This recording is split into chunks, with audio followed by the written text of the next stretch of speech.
All right, here is our audience. Here is our speaker. All right. G'day, my name's Lindsay. So, one of the first things that people like to ask me once they find out that I'm Australian is the dangerous animals that live in Australia. Okay? So, from the deep oceans to the sandy deserts, you'll find all sorts of creatures, big and small, that want to kill you in Australia. We've got the great white shark. It can smell its prey up to 10 miles away. The saltwater crocodile, its jaw strength is over 2,000 pounds. Nothing. Oh. And the death adder that can kill a full-grown adult in less than 60 minutes. Okay, but none of these compare to that of the drop bear. Now, you may not have heard of the drop bear, okay? Because the Australian government has gone to great lengths to get rid of any and all evidence. They actually have a specific team that's set up as part of the tourism team. And they will actually go through the internet and delete all sorts of stuff and basically remove its existence. Because if the drop bear became known to tourists, Australia's money would just go right down. No one would want to visit because they'd all be too scared of these animals, okay? So, fortunately for you, I'm here to let you know, okay? Maybe they can get you out of a possibly gruesome death, okay? We don't want that happening to you guys. So, the drop bear, or its scientific name, of Thylactis acutus, it's a native Australian marsupial, okay?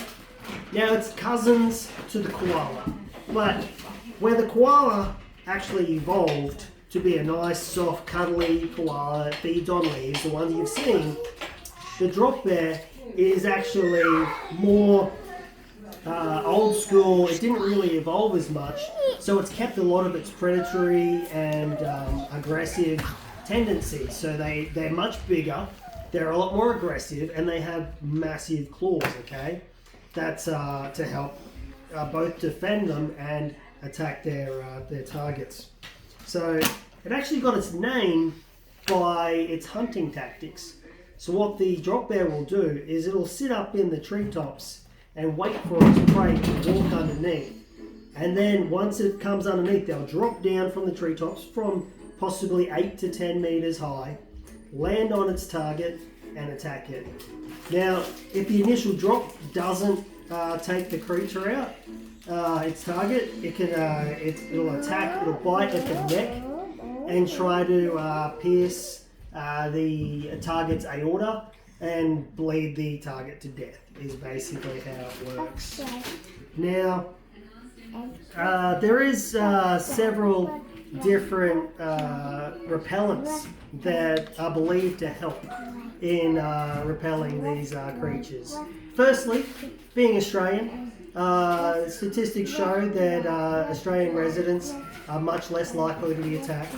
We're not sure why that is. There is one theory that it is due to Australians' diet. Now, a lot of Australians will eat Vegemite. If you watched one of my previous videos, we showed you how to put Vegemite on toast. Well, this Vegemite actually helps in repelling the drop bears. They hate it. So if you're not a true blue Australian, what you can do instead is if you get the Vegemite, you can actually put it behind your ears or on the back of your neck. You can try the nose. I don't think the nose works that well. It's more the ears or the neck, okay?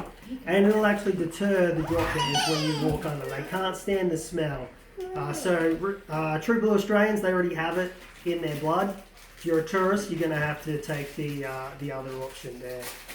So if you do find yourself being attacked or you come across a victim, make sure you get them to hospital immediately because they are very dangerous. There is, unfortunately, we don't have the numbers for how many deaths are caused each year because the government is staying on top of getting that stuff deleted.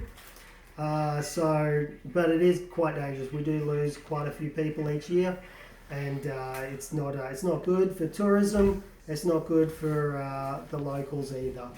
Do we have any questions from the audience in regards to the drop bears? Have you lost any relatives to a drop bear? I haven't lost any. However, my cousin actually was attacked by a drop bear. It was 8 years ago now. He was actually hit when he was out on a bushwalk, and he actually recovered fairly well physically.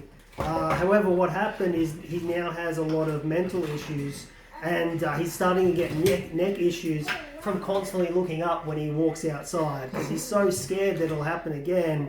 So unfortunately, that is the other side effect from these attacks, is the mental scarring. There's not enough out there talking about the mental things that happen to these victims. Yeah, that's pretty much it. That covers drop bears. So if you're ever out in the bush, keep an eye out, put the Vegemite on, and you'll be alright.